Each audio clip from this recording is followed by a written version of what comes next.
Nigel Farage. Thank you, Donald, and good evening, everybody, and a good day for the president as a poll out today judging his approval, doing his job as president, rates Trump at 52%. That's as high as it's been since he became the US president. But I want to talk tonight about issues closer at home. Gavin Williamson, our defence secretary, spoke today at the Royal United Services Institute in front of many leading top brass. Now, there were one or two things that he said that did make sense. He said that NATO members should pay the 2% membership fee and not be distracted by the notion of an EU army. Well, I certainly agree with that. And he said with Brexit, we should seize the opportunities that it brings. And by that he means reshaping our global alliances. But where I began to struggle with the Defence Secretary's speech was when he said this. Now, I know there are some that question the cost of intervention. But it is often forgotten the cost of non-intervention and the fact that this has been unacceptably high. It will not always be the role of traditional Western powers to act as the global policeman, but nor can we walk on by when others are in need. To talk but fail to act risks our nation being seen as nothing more than a paper tiger. Well, it's all very gung-ho talk, isn't it? And he talked about threats from Russia, he talked about threats from China, and he talks about the cost of non-intervention. Well, what about, Defence Secretary, the cost of intervention? What about the cost of Afghanistan over 17 years? What about the cost of the Iraq War? What about the absolute stupidity of Libya in 2012, where whatever we thought of Gaddafi, we've left the country in a far worse place, and some of it, I'm sorry to say, in the grip of ISIS. It seems to me, and by the way, I've always thought defence matters. I've always thought having the right level of military is the correct thing to do in our country. But, I believe it's for defence and only for offence in absolutely the right circumstances. And I do worry about this bloke. I'm not sure I can always take him seriously. Here he was talking about Russia after the Salisbury attacks. It is absolutely atrocious and outrageous what Russia did in Salisbury. We have responded to that. Frankly, Russia should go away, it should shut up. But if they do respond to the action that we've taken, we'll consider it carefully and we'll look at our options, but it would be wrong to prejudge their response. Russia should go away and shut up. I struggle to take this bloke seriously. We're told, and perhaps it's quite a delusion, that he sees himself as a future Prime Minister. So maybe he was setting out a big Churchillian vision in front of the defence chiefs earlier on today. But I'm sorry. The idea that the cost of non-intervention has been too high over the last 20 years, I think is completely wrong. I would argue the cost of intervention has been too high, given that in no case do we ever seem to think through what happens after the shooting stops. So tell me, do you share Gavin Williamson's enthusiasm for an active military? And if you think, yep, absolutely, that's where we need to be, we need to intervene, we mustn't walk on by, call 0345 6060 973. Or maybe like me, you think, actually, going to war should be the last resort of a government, and we've done it far too easily over the last 20 years, and we need to think again. Text to 84850 and tell me, what are the right circumstances for us to engage our armed forces? Please tweet using the hashtag Farage on LBC at LBC, and you can watch us on Facebook and of course comment there too. Peter in Lansing says it's NATO that's the paper tiger. America found out no one was paying them to be the world police and have all but stopped. I don't really agree with that, Peter, and I have to tell you, Trump has talked about this again and again and again. He said, look, I get it. We are by far the biggest country in NATO. I know that our military spending is going to be 75% of NATO's total. But you know what? We don't mind. We're happy to be here. We're happy to act as a guarantor for the defence and the safety of people in Europe. But can you please, all of us, pay at least 2%? Now, of the 28 countries, only 6 are paying the 2%. Countries like Germany are paying 1.2%. So, Peter, Trump is not walking away from NATO. It's NATO, actually, NATO members, that are walking away from him. And I personally believe it's because many of them think a European army is the way forward. Rob says, could Williamson promise that any soldiers he sends to war won't have to go out and buy half the kit themselves? Well, this was, I think, one of the absolute disgraces that we saw in both Afghanistan and Iraq, that in many cases the army boots simply weren't good enough and soldiers were actually buying their own kit. Rob also asks, will he be leading the charge? Rob, we don't actually expect defence secretaries to be in the front line. James is calling from Manchester. James, do you share this enthusiasm for us to be actively involved militarily? Good evening, Nigel. No, I do not. I was just saying to your producer or your researcher there, I lived through the first Iraq war. I also lived through the second Iraq invasion. I lived through the Afghanistan invasion. And I've lived through the Libyan invasion, which always tends to be forgotten, where hundreds and hundreds of thousands of people died and were maimed. And so this, defence secretary, I find it absolutely inconsolable, quite beguiling that these people still think that by interference in other foreign powers, I think it was Oscar Wilde that said it, the definition of madness is by doing exactly the same thing and expecting a different result. And you know what, Nigel? I have just come back from Poland. I am about to go to Croatia. I'm about to go in September to Moscow for 5 days. Yes, it's taken me a rather long time to get a visa, but I'm going deliberately because I believe that country, I don't believe in the sham that we had with Salisbury. I don't trust our government one iota. And the point is that we had warmongers. We had warmongers in the States with the Clintons and Hillary, crooked Hillary that wanted to start another war. It's only Trump that saved the wars, and all he's trying to do is get these European countries, in particular Germany and France, that are so to pay their way. No, James, I get that. But James, look, I am not a pacifist. I thought the first Gulf War was absolutely justified. I thought the Falklands War was absolutely justified. And there are circumstances in which we should commit our military. What are the circumstances, James, that you think would necessitate us using our armed forces?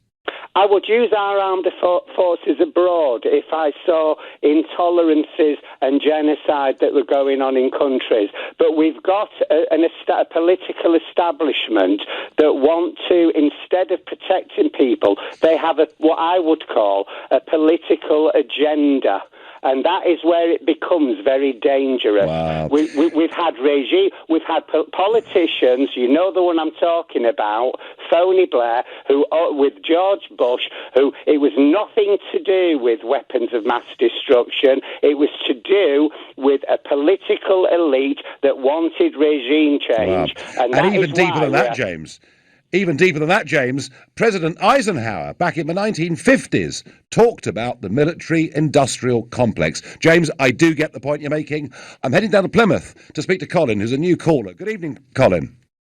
Hello, good evening, Nigel. Good evening. I'd just like to say about this defence minister, does he know how many ships and aircraft that we've got before he commits us to anything big? Has he done a Well, count? I tell you what, Colin, was remarkable. He was actually talking about us going east of Suez again in terms of our Royal Navy. The man is deluded, like so many politicians. Whenever I visit Portsmouth, Colin, it looks to me more like a museum now than an active naval shipyard. And yeah. I guess Plymouth's not dissimilar, is it?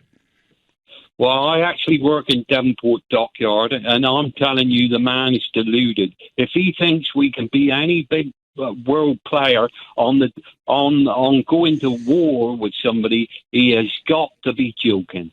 They've depleted our defences. This government, Colin, how long have you worked there?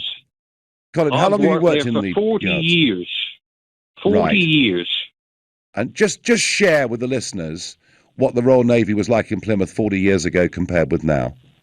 Well, we had a lot more ships then, and to be honest, it was a power to be reckoned with back in the 80s. But we couldn't do anything on the world stage now. And I'm sorry, the man I keep saying this, is full of, well, he's deluded. Well, What does I have to he say, think we can do? Colin, I mean, clearly we could act in conjunction with others, but it was a speech almost from a politician that we might have heard 60 or 70 years ago when we genuinely were a massive global power. Colin, I'm with you. I find it very, very odd indeed that he should speak in those tones. Colin, thank you. Well, there we are. You've heard it there from Devonport, someone who's worked for 40 years in those naval shipyards. And it is remarkable, you know, to hear Williamson talking in the way that he is. You know, he's talking about a literal strike ship concept, as if somehow the Royal Navy, both east and west of Suez, will be patrolling the world, looking to see if the Russians or Chinese step out of line, because if they do, they're going to have to face Gavin Williamson. Now, look, someone must be out there. Tell me I'm wrong. Tell me, actually, you think we do have a moral imperative to get rid of dictators like Saddam, to get rid of people like Gaddafi. Tell me I've got this all wrong. Tell me on 0345 6060 973 that our Defence Secretary has got this right. You're listening to the Nigel Farage Show here on LBC. It's 6:15 and time for the news. With Lisa Aziz. Well, our Defence Secretary, Gavin Williamson, says we must think about the cost of non-military intervention. We mustn't walk on by when others are in need, and we've got to be ready to act militarily all over the world to counter threats from countries like Russia and China. And I'm asking you whether you share his enthusiasm for our military services to be as active as he clearly wants them to be, because I don't. I think the circumstances need to be right. Also worth mentioning, one of my big political campaigns through sort of 2012, 13, 14, 15, 16 was the foreign aid budget.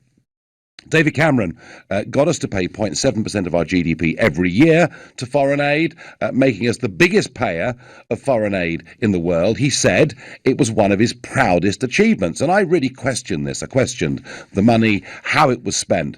And fascinating that, in those days, to speak out against foreign aid, I mean, I was considered to be a really very, very nasty, bad person for daring to touch on this subject. Well, today, policy document comes out from Conservative supporters saying actually what we need is a multi-billion pound cut in the UK's overseas aid budget and the closure of the Department for International Development as a separate Whitehall entity, and it gets the backing of Boris Johnson. Politics, folks, in this country is changing. How keen are we to intervene militarily? Andrew from the Isle of Man, I'm going to ask you that question. Good evening. Good evening. I think I'd like to split the difference, to be honest. I think that there's so many people going around winning wars, but they go somewhere, knock hell out of the society, and then, hey, we won, and look at the mess we made.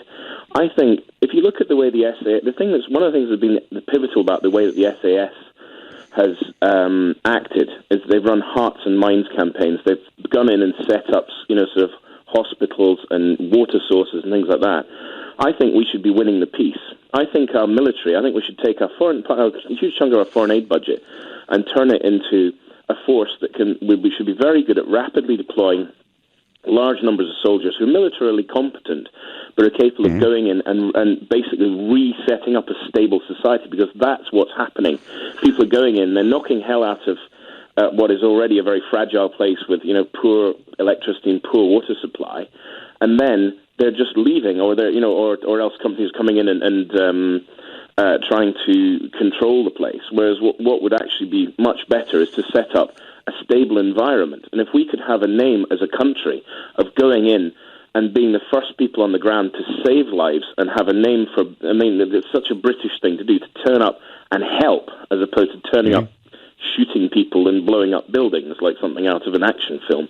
I think that would take us forward, and that way we can Andrew, I like the logic of what you're saying, and you talked about winning wars militarily and then losing the peace. I mean, I honestly don't think that Tony Blair had anything in his mind other than regime change in Iraq. I don't think there was any thought about what would happen afterwards, and I believe the same to be the case for Cameron in Libya. As you say, knock hell out of the place, kill a lot of people, get rid of the leader, albeit a dictator, without even a thought for what came next. So, Andrew, I think your idea would be a sensible way for us to spend our money, and would make us actually be seen to be a force for good across the world. Thank you. Positive idea. John is calling from Chingford. John, we've got a gung-ho Defence Secretary. Are you behind him?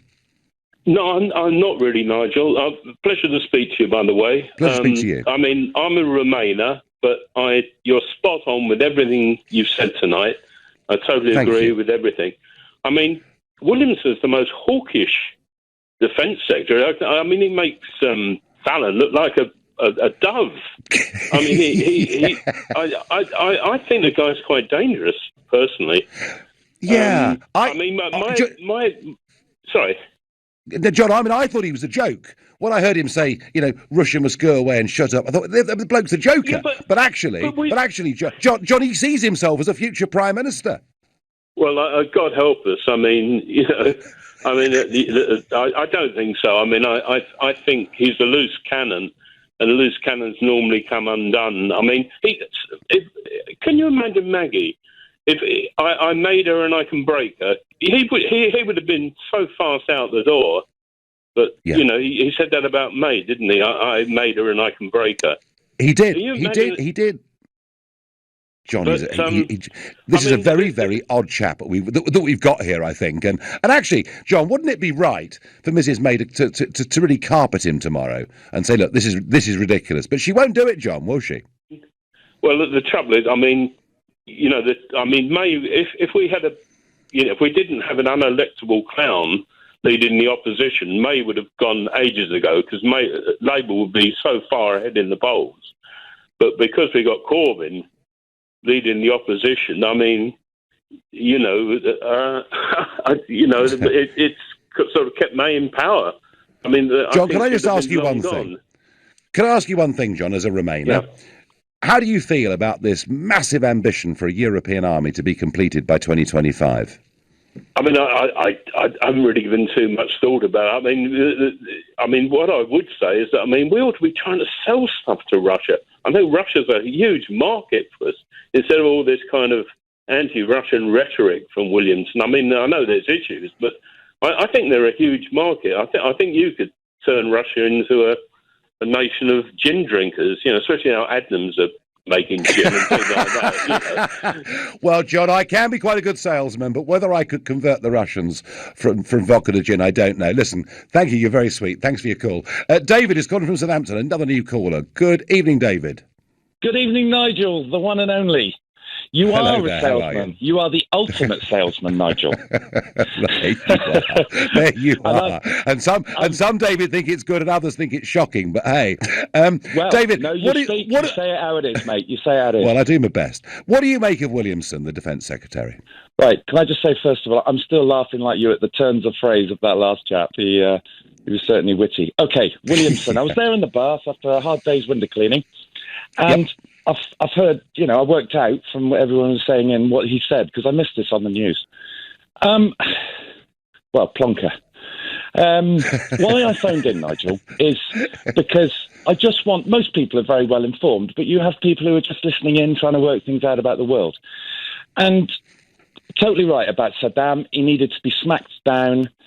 He got too powerful for his own good, like Gaddafi. But let's not forget, I know it's the way of the world with us, the most powerful, and us in America's pocket, but we were arming these bloody gangsters for years. Oh, yes. Oh, yes, absolutely. I mean, some of the hypocrisy in this, David, is extraordinary. But there's a big difference, David, isn't it? I mean, take Gaddafi. Reagan... Right. Reagan launched a lightning strike on Gaddafi, which was basically to say, don't get above yourself or else. Exactly. But what we did, and it was Cameron leading it with Sarkozy, what we did was to go in there to willfully get rid of Gaddafi as the leader and to leave Libya in absolute total chaos. I'm not a pacifist, David, but I'm actually... Falklands was correct, I agree with you. Absolutely. Because that Galtieri, bloody lunatic, and maybe diplomacy could have worked otherwise, but it didn't. And, you've just got to trust our people who are in power then. I know you're a big Maggie fan, obviously. But that had to be done. He needed to be exterminated. Yeah, it did need to be done. But David, when you listen to a Defence Secretary talking like this, sort of a bit of me wants to laugh at him. Murphy, I've got to say this, because I am a left-of-centre man, and I'm a man who wanted John Smith to be Prime Minister, but unfortunately died. Blair, bloody crony, he was in a tent with Gaddafi, wasn't he? Slimy slimy little slime ball that he was, Well, David, we've got some very, very strong opinions coming after your hard day window cleaning here. David, tell me something. Is Williamson a joke or is he dangerous? What exactly did he say today? We rule he's the saying, we're going back east of Suez with the Royal Navy. I could scarcely believe it. Well, I don't know. He's been sitting with his great uncles and his granddads, and he's just had a few too many whiskies, and he's coming out with a load of claptrap. He's been watching a few old war films, hasn't he? David, thanks very much for the call and for the humour. Nigel, we should only send our forces into another country for genocide. And who would want to be in the armed forces when, if you're lucky enough to get home, you might get a trumped-up court case over your head? And I have to say, whoever sent that, when you think we're going back with Dennis Hutchins in Northern Ireland to the early 1970s, and we've had inquiries, and he's been cleared, and it's still going on, I do worry about that. I also worry, about the number of our ex-servicemen living rough on our streets. There's somehow, as a country, we're not looking after. We send these people out there, and Williamson would send a whole load more out there. I'm not sure we're very good to them when they get back. You're listening to the Nigel Farage Show here on LBC. It's 6:30 in time for the news.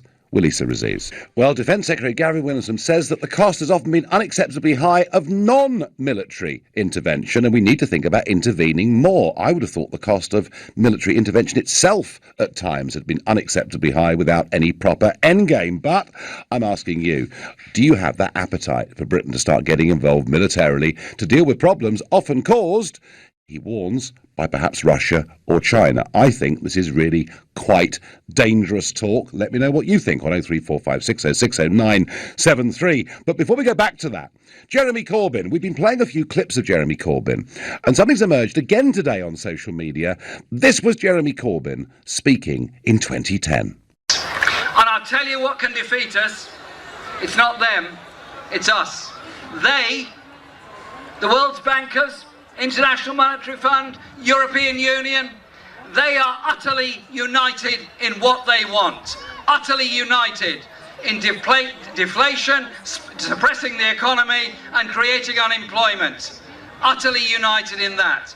We need to be equally united, not just across every union in this country and every community in this country and every social demand in this country, but all across Europe and internationally, to show that the voice of those campaigning for peace, justice and socialism will not be silenced by these people. We will win through. We will defeat them, and we will win that decency that we want in this world. Oh, Jeremy Corbyn. I mean, there he is attacking the European. I mean, goodness, I feel like a Europhile compared to Corbyn. I mean, wow, this is full on. And maybe that explains why. Earlier on today, a Labour Member of Parliament from Sheffield, Angela Smith, arrived at the Labour Party's headquarters, and she was there with a delegation from the People's Vote. She had a petition of 50,000 signatures to hand into the Labour Party, demanding that they push for a second referendum, and it didn't seem to go very well. Indeed, as Daniel Hewitt from ITV tweeted out, right now there's a problem actually handing the petition in, because no one from the Labour Party has come down to collect it, and we've been here 10 minutes. They were told perhaps they could send an email, and they walked away with their boxes of 50,000 signatures. Corbyn may be doing badly in the polls in terms of his own popularity, but in terms of preventing a second referendum from happening, have to say, I think he's doing really rather a good job. Back to military intervention. Do we actually have the armed forces to do it anyway? John says, would have thought that aircraft carrier would be obsolete with the coming of drones. Well, John, to be fair, he did talk today in his speech about the use of drone technology. Dan says, I doubt we have enough soldiers in the British Army for any overseas operations.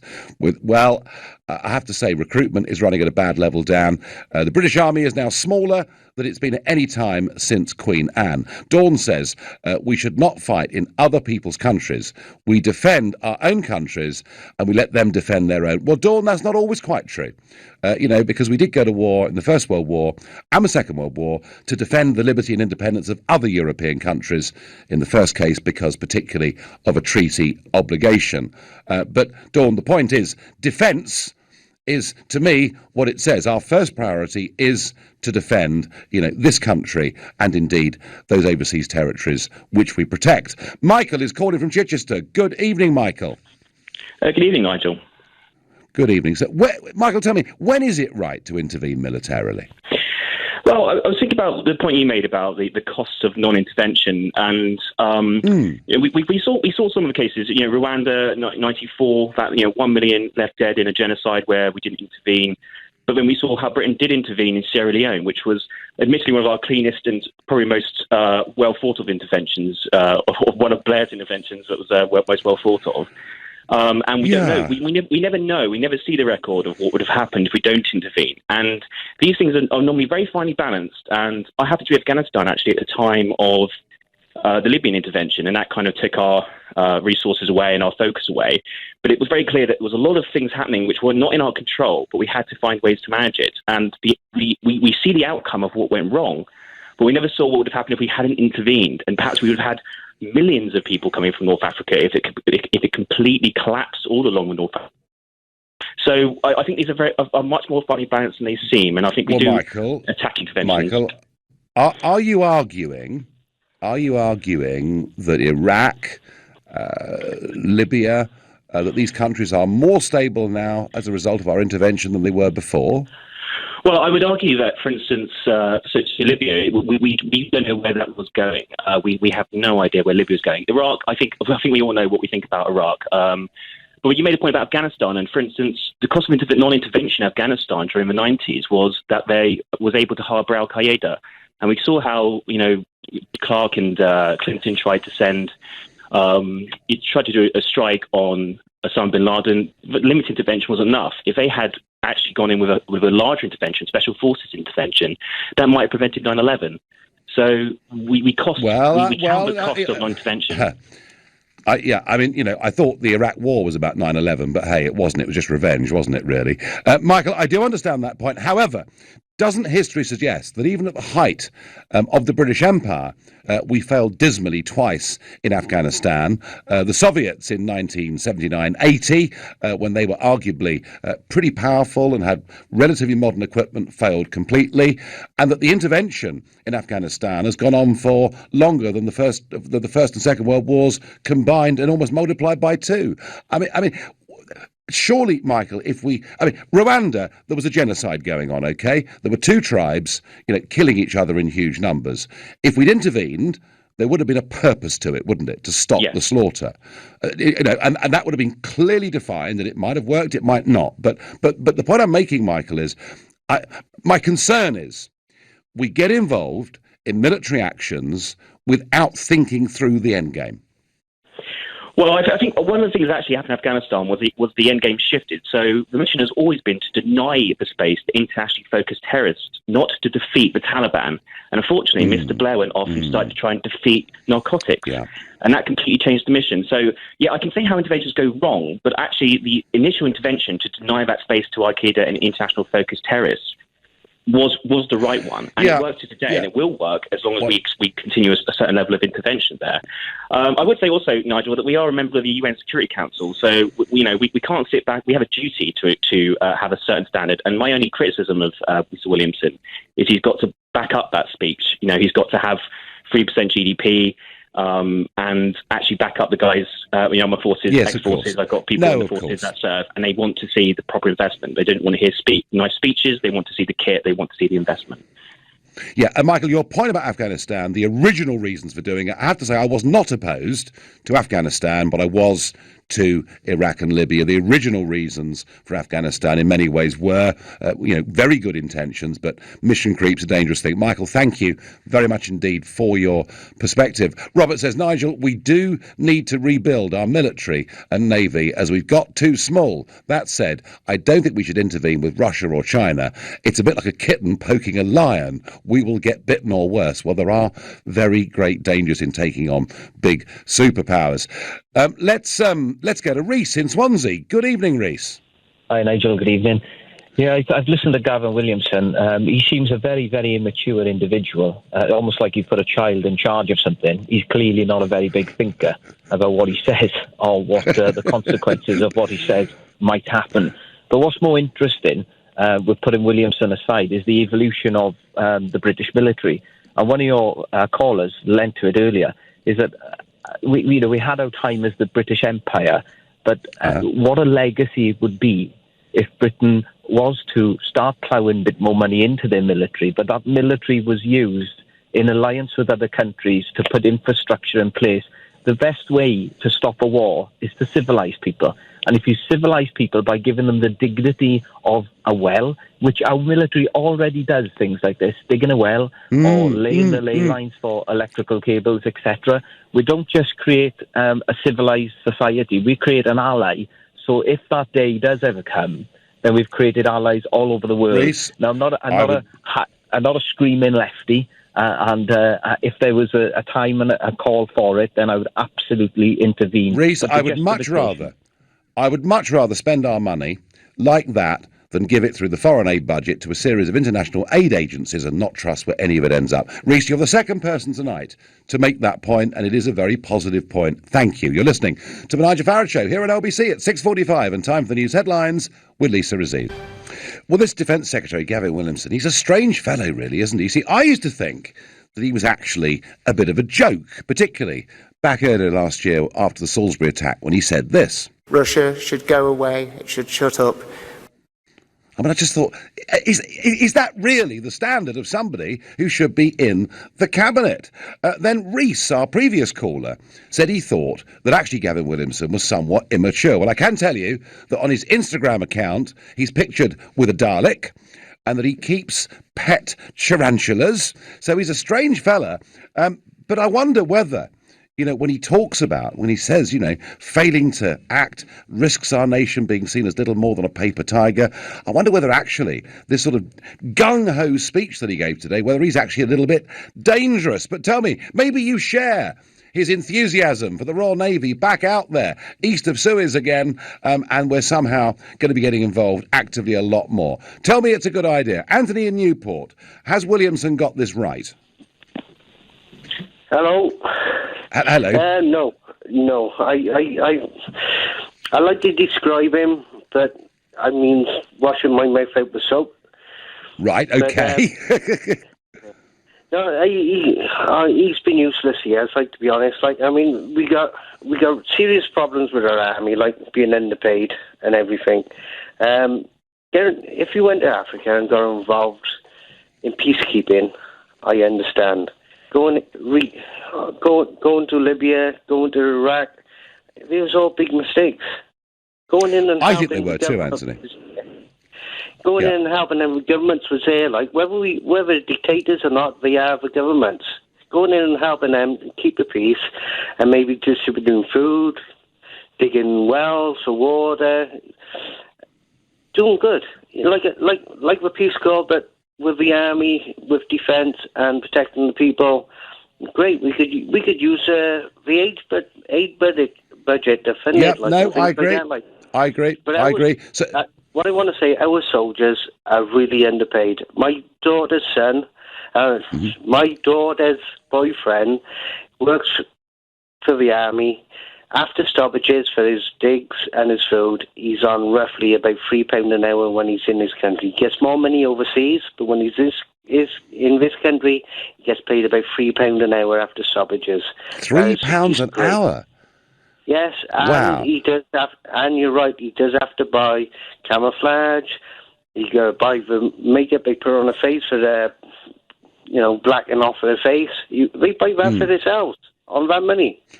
Anthony, I'm really. So, what is he? Is he a young infantryman, or what does he do in the army? He's in the Rifles. He's in the Rifles. Actually, that's a really shocking story, and I have to say, thank you for the call. That's worthy of further research. That really is, because that sounds absolutely shocking. Drew is calling from Islington. Hi, Drew. Hi, Nigel. Big fan. I have a point to make about conflict of interests with politicians, because of course we know that within the financial services, you can't insider trading is banned. Is there a law against politicians owning stocks and shares in the armaments industry or defence contractors? I don't know, but I mean, the ministerial code would say that if you conducted any financial transactions during your period of office in something directly related to your job, yes, that you would have to declare, Drew. Absolutely. So, for instance, there are members of the Bush administration who used to be CEOs of various contractors, etc., according to the New York Times and according to various Google searches from credible mainstream outlets. So, if that's not illegal, like if you're a former member, but then for example, Roy Hattersley, obviously after the ERM crisis, left and didn't he become an investment banker? Is that right? He became the head of a Rothschild bank or something like that? No, I don't think Roy Hattersley did at all. But I think, what tends to happen, and you may be talking about Norman Lamont, I think, possibly. I think that was it, and I think Lamont did later on do a bit of work for Rothschild. I mean, Anthony, that's the other argument, isn't it? The other argument is what happens after they've been ministers and how quickly, do they go to defence companies or telecoms, if that's the relevant area. But I mean, Anthony, I said this earlier on, I'll say it again. 60 years ago, President Eisenhower identified the military-industrial complex. And I think that's really what you're talking about, isn't it?